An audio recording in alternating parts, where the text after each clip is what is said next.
hand clap of appreciation.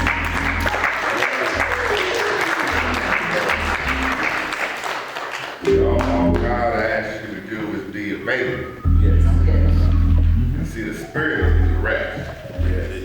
You just got to be available. Amen. Amen. I want to personally give thanks to Sister Huella and Brother Sam for the beautiful pink roses. They are exquisite as I look at them. Mama, they gonna end up at your house.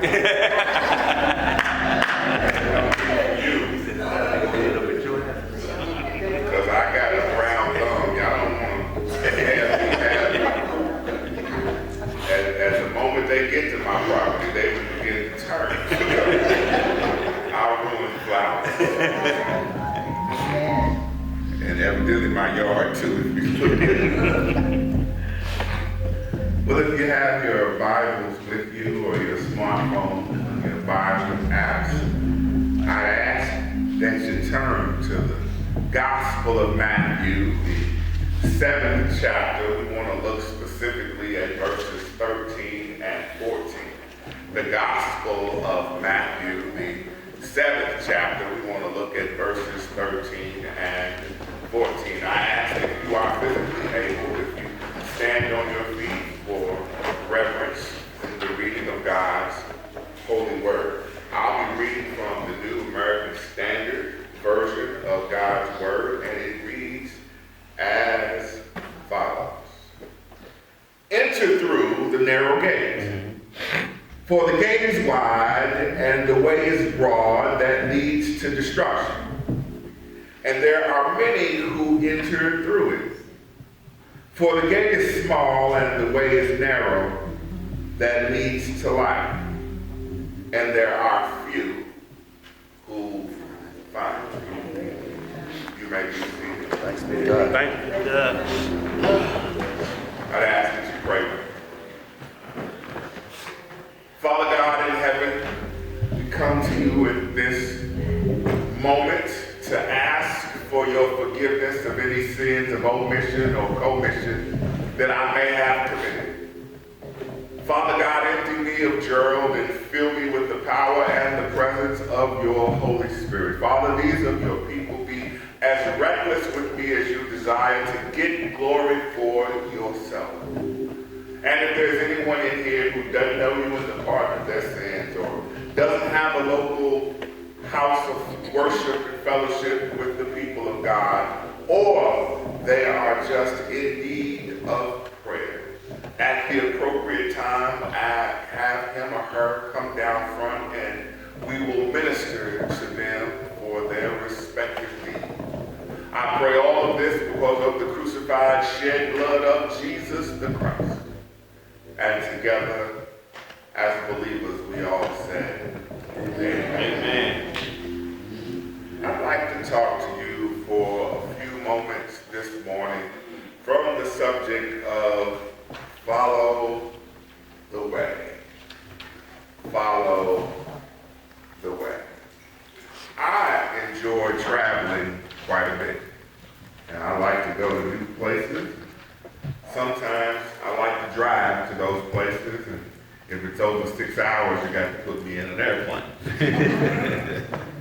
But on those occasions where I get to drive, I sometimes have to follow the directions of the GPS.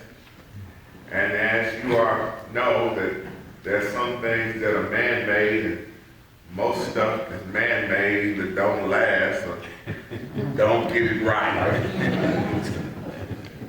So there's nothing like trusting the good old GPS, and you end up not where you're supposed to be. And because I enjoy traveling but loathe being lost, that causes a problem for me. Because I always got to know, Sister Robinson, where I'm going. So that makes me trust the second GPS that I feel is a little bit more reliable than the the first one because I don't go to AAA and get the maps anymore than like you used to get when I was a child. Geography was not one of my favorite subjects, and I never really learned how to read a map. I think my only successful reading of a map was in the subway system in Paris, and evidently I got to where I was going and got back because I'm with you guys today. I say that in all intent and purposes because I felt that traveling and following directions was something that we could all relate to. We've all started out at a point, headed somewhere, and ended up somewhere. And sometimes we set out for a point, headed in a direction, and didn't end up anywhere close to where we thought we were going to be. Well, belief and a relationship with Jesus Christ is a lot like this. It is a lot like following a path that is extremely narrow.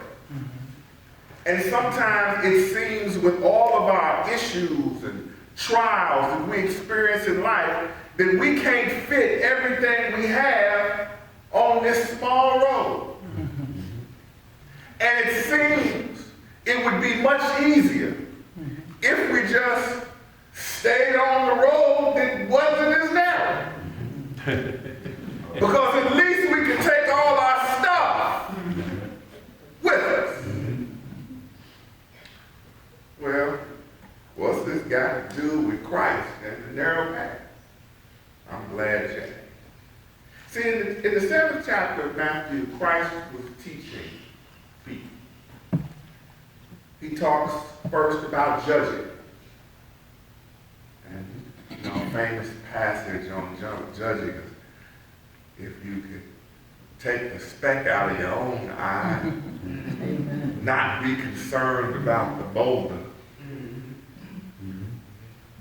or the speck out of your brother's eye, not be concerned about the boulder in your own.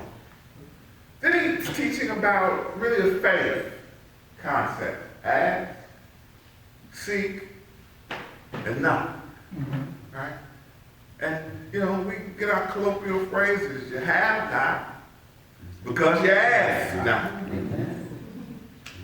And that a lot of the shortcomings that we have in life is simply because we have not asked, we have not seeked, and we do not knock on doors that are before us. And then he switches to the narrow gate. Then he talks about a popular concept in the black community, judgment. Judge ye a tree by the fruit that it bears. So which means that ain't one of us in here gonna go to the store and buy rotten peaches. We don't want rotten peaches. Not to pay my hard-earned money. Then why do we want rotten people? But what Christ is saying is not to condemn a rotten person to hell. He's simply saying you should be able to identify them. Our job and task isn't any different. You just are able to identify. And lastly, he talks about wise and foolish builders. Those who built on good ground and those who did build on good ground. And I think you can, from a discerning view, recognize who those individuals are in your own life. And if truth be told, and we were honest with ourselves, we can tell when we built on bad ground. So chapter 7 is really a teaching chapter for Christ. But I want us us to focus on the narrow and the wide gate. And really my main point, brothers and sisters, before you turn me out and think about the football game on that way, is the following. In life, we can act on something and follow some directions that seem right to us. Then we can take action on some things and follow some other directions that are wrong to us. What we think is right is often wrong. And what we think is wrong, too difficult or challenging, is often the right thing. We say while traveling, are you sure we're going in the right direction? This does not seem right. It is the sometimes uncomfortable space we enter that leads to life. If you don't take anything else away from today's sermon, please take this last point honestly for your life. It is the sometimes uncomfortable space we enter that leads to life. I've got 3 quick supporting points and I'll be out your way. Now, I'm really going to try to turn these corners in this one. The first one is on. The second one is the. And the third is narrow path. On the narrow path. On. Enter through the narrow gate. On is a noun which means to be physically in contact with and supported by a surface, forming a distinctive or marked part of the surface of something, having the thing mentioned as a topic. As a member of a committee, jury, or other body. As an adverb, it means physically in contact with and supported by the surface, indicating continuation of a movement or action, taking place or being presented, functioning. Like, is the light on? See, once the light is turned on, darkness goes away. See, you cannot unsee what you have seen in the light. However, as humans, we make choices, especially if it is in what we see. And what we see ain't to our liking. See, we see the truth and continue the path towards our destination, or we ignore what we see and we take an alternate route to satisfy the flesh. Following Christ is a narrow direction, for the boundaries governing Christian behavior are clear and they are specific. If you are in tune with the Spirit of God, you know immediately when you're in violation. The Holy Spirit is not a guide rail that stops you from going outside the bounds of action. See, when I was learning how to ride a bike, I had these training wheels on the bike. Because, see, I couldn't balance well, Brother Greg. I had a problem keeping the bike and my center going straight. You know, I would want to lean a little bit to the right, or maybe lean a little bit to the left. And if it wasn't for those training wheels catching me, I would never learn how to what? Balance. And forget learning how to balance, I took several spills once those training wheels came off.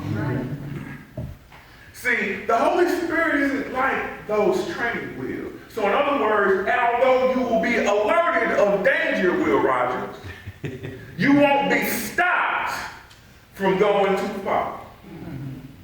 And see, some of us have scarred ourselves because we have gone too far. See, it's more like a small hump, meaning the Holy Spirit, more than it is. So you know that you're crossing, instead of a guide that keeps you up. See, I got a thing with my foot when I'm in the car. I find me and the speed limit, we sometimes, we don't see eye to eye. I'm just going to be truthful to you. I learned it. I'll leave that alone. But when you drive through some neighborhoods, now they've instituted speed bumps.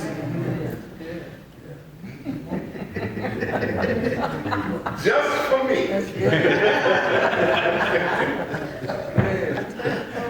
Because while the speed bump doesn't stop you, it sure lets you know you went faster than what you're supposed to go. See, that's the Holy Spirit in our life. You know when you're not supposed to do something, but you do it anyway. And then the Spirit in you says, oh, you went a little farther than what you were supposed to.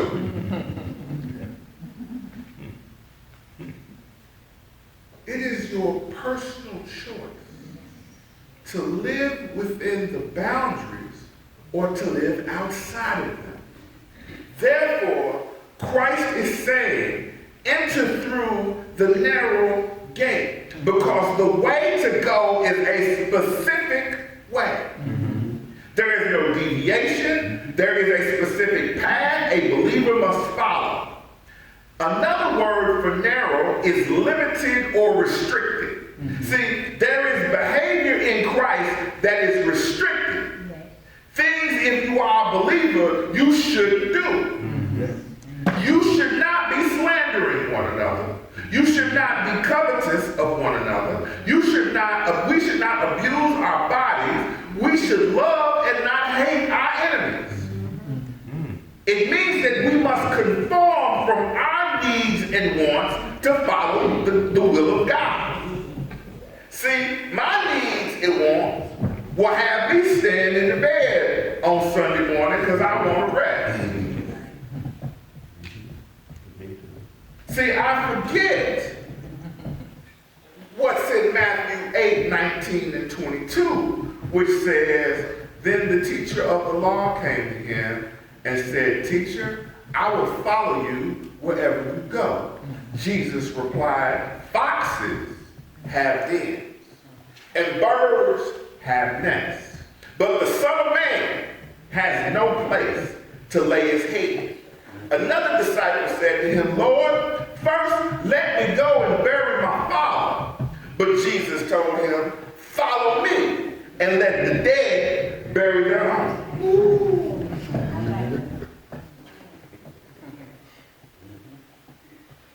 There is a way that we must follow. And what Christ is saying here is, are you sold out? And first, who you're selling out to, you have to recognize, I don't have a home. So what you're pledging yourself to follow is following into a level of uncertainty. See, look, you know what it's like for those who are retired, if you got activities that you do during the day, and for those who go to work, you've been to work all day. And once 5 o'clock hit or your activities get done, the first thing you want to do is what? Go home.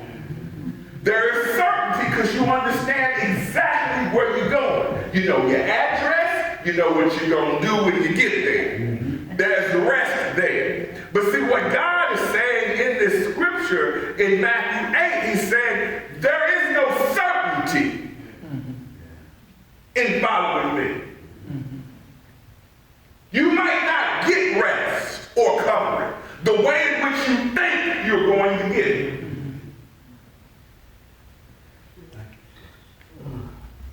There are going to be some people following God that you're going to have to let go.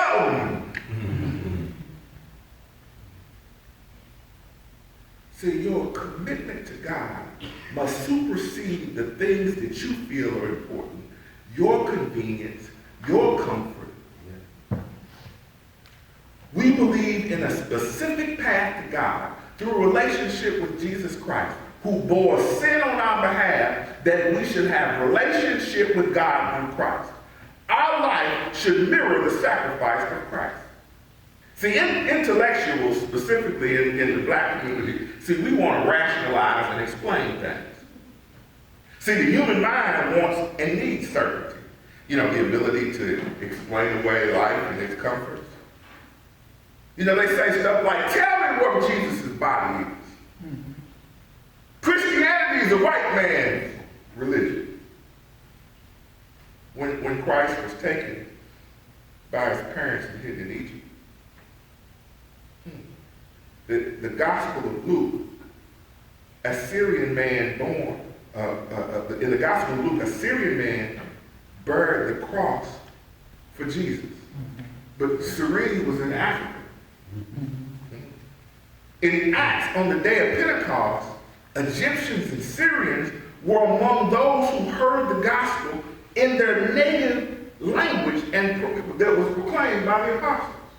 But people are quick to tell you that Africa and black folks didn't have a place in Christianity because they don't know. See, what happens is pieces of information are taken and made to seem logical. And it is accepted, and folks walk away from the narrow way. They want it to their understanding without asking deeper, more probing questions or seeking to study. We are a people who like to be told not to search for knowledge ourselves. This is why Christ is stating, narrow is the way, because we must follow the word of God past how we feel about it, what someone who we like or trust says about it. Cut this corner. For wide is the gate and broad is the road that leads to destruction, and many enter through it. See, the is a determiner denoting one or more people or things already mentioned or assumed to be common knowledge. It's used to point forward to a following qualifying or defining clause or phrase. It's used to make generalized references to something rather than identifying a particular instance enough of a particular thing. See, Christ uses some interesting words in this second sentence. Wide is the gate and broad is the road. Wide in the Greek is a word pronounced eurokuros, meaning spacious or broad. Both wide and broad in the Greek are the same word. So the road to harming your relationship with God is a spacious road. It is easy to fall prey to things counter the will of God. It is easy to make decisions counter God's will and desire for our lives. For the road that leads away from God is easy to travel and to access. It is both wide and broad. Have you ever noticed how easy it is to make an error or do something wrong? It can seem like all pleasurable activities are counter the glory of God. What God via Christ is doing for us is taking what seems right to a man and showing him what's right to God. Proverbs 14:12 says, there is a way which seems right to a man, but in its end is the way of death. Some of the very activities we enjoy are hurtful to ourselves and damage our relationship with God. I'm still licking my fingers in real tight yesterday. Some of us smoke. Some of us have toxic relationships with people. Some of us have places and destinations we like to go to that we know ain't nothing godly about. And some of us, it's an even worse problem.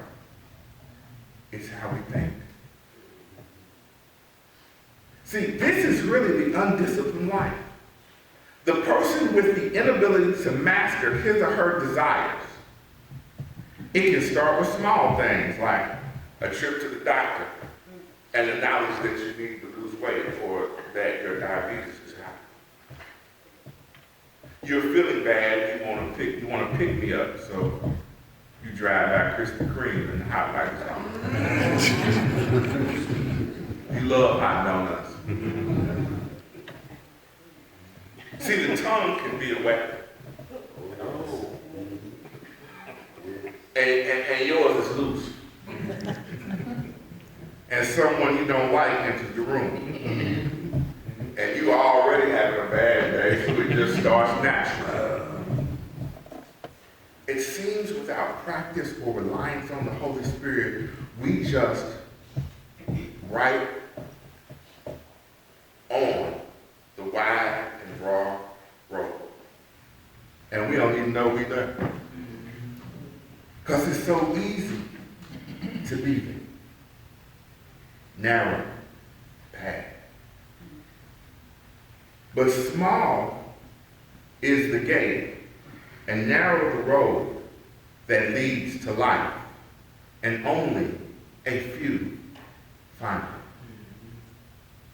Narrow is an adjective, meaning especially of something that is considered considerably longer or higher than it is wide, of small width, limited in extent, amount, or scope, restricted, denoting or relating to a contest that is won or lost by only a very small margin.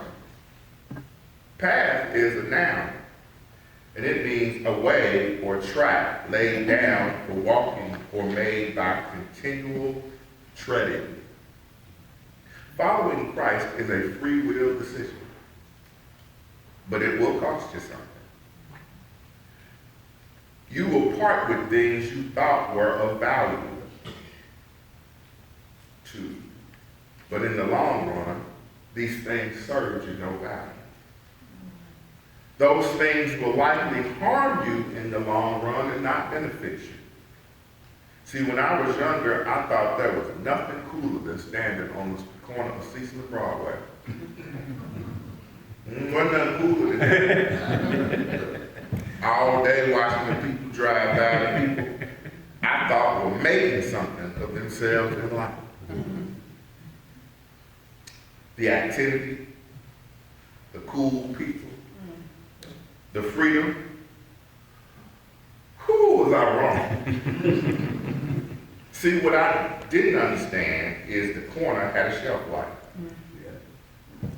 And so would I if I would have allowed it to be my focus. See, following God is a free will decision.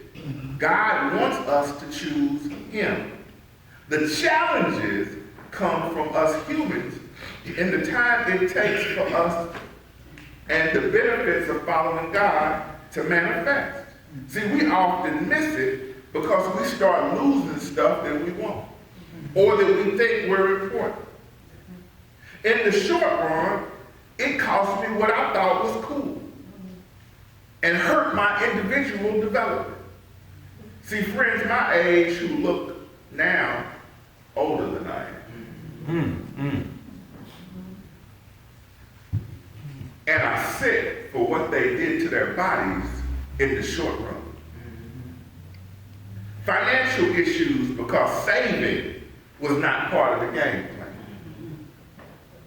Limited experience or abilities because they never pushed themselves to be more. See, when God is your focus, you are less afraid of following the dreams He's placed deep in you. See, following God's dream will cost you something. I think I preached about this some weeks back. It's going to cost you some time. It's going to cost you some friends. People are not going to understand you. Those settling in life will not feel comfortable with you because of the choices that you're making. See, people stray from the path because of their uncomfortable nature that the path demands. following God's way can be described or accustomed to being totally uncomfortable. See, Sister Francis this morning, well, before Sunday school ended, she said, you know, I got to end with this passage in Galatians 5:22. For the fruit of the Spirit is peace, love, meekness, kindness, gentleness, patience, self-control. And at the end, it says, and against these things, there ain't no law. See, when somebody's cussing you out, it's uncomfortable to be peaceful. When someone's done something to harm you, it's uncomfortable to try to provide love back to them. When a person has abused you and you don't know when it's going to end, it's uncomfortable to have to suffer through it. Because all you want to do is get to the what? End. But see, it says against those things there is no what? No law. So that means that at the end of it, that there's nothing that you can be convicted of. So in other words, you know, I've grown up with some people who couldn't control their temper, and now they sit in penitentiaries. Some people that never could understand the concept of peace, who now sit in Greenwood Cemetery. You see, there's a result for certain decisions that you make. Amen.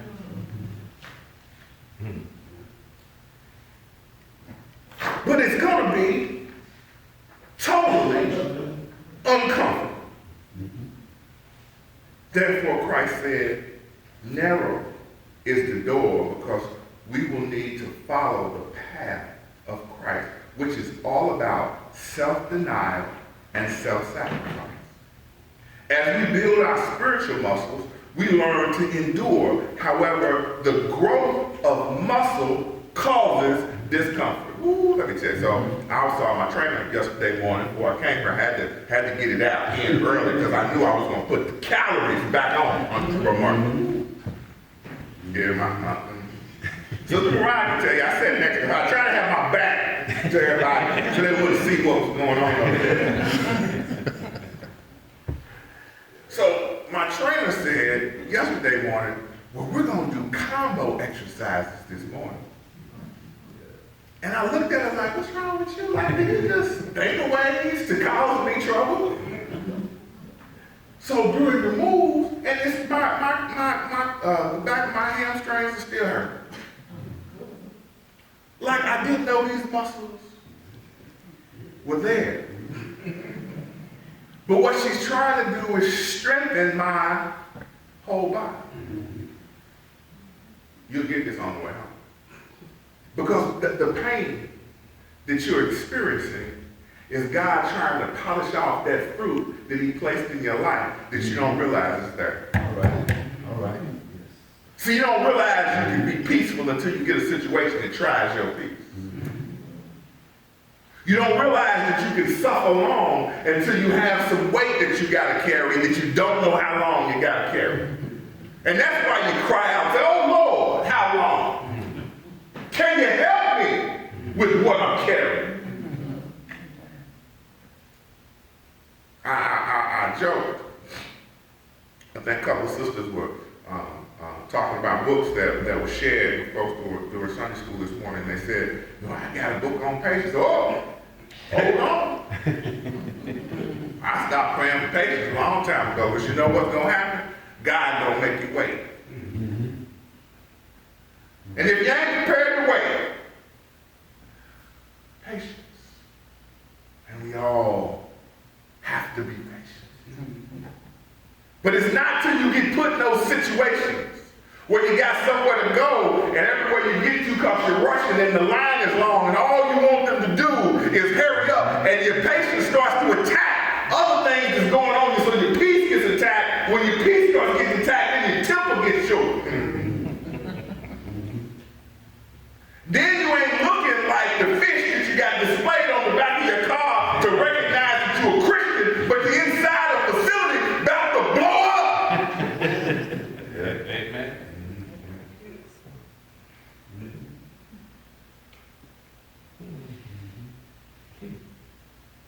distraction is a big influence and one that causes discomfort for us.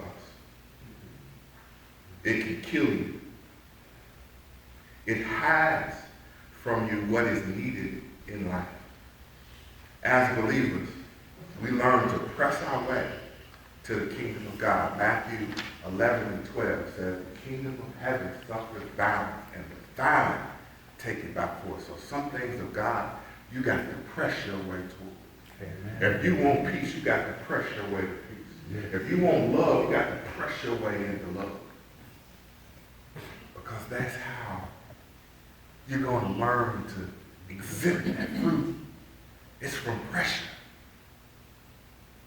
Brothers and sisters, as I close, we must be intentional about what we do.